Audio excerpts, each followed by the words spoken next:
Welcome to this week's episode of Your Stock Request for the 12th of September.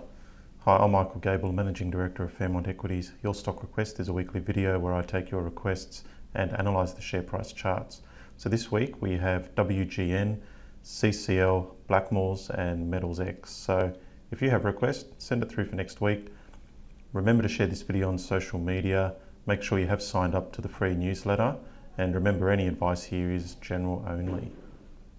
So starting off with WGN, as we can see, it's been in a downtrend for the last year. If we zoom in a bit more for the daily chart, I've noticed that there was this symmetrical triangle that it was trading in a few months ago, and then it broke to the downside into the direction of the trend, which is fairly normal.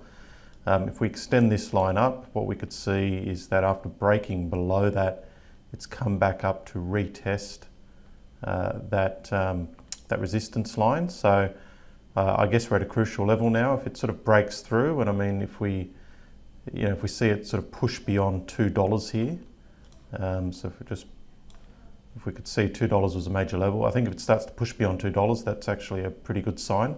Otherwise, if it fails and starts to head lower, I reckon it would go to a new low. So next few days fairly crucial for WGN.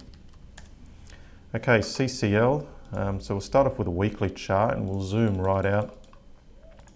So what's clear is that it's done nothing in the last 5 years, going back to 2014. It's been trading in a bit of a range here.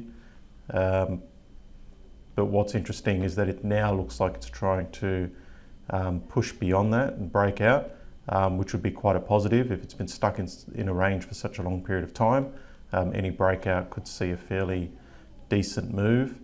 In terms of downside risk, so just moving to the daily chart, I'd say about 1050 is a level I really wouldn't want to see it trade below. So that's where I'd place my stops.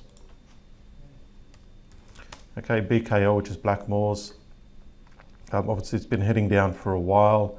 The interesting part of it is after it gapped down in February, it basically traded sideways in a range for a while. But then as we could see, it broke down. Just zoom in. So in early August, it broke below that range and continued to head lower, and we can see the volume on the way down.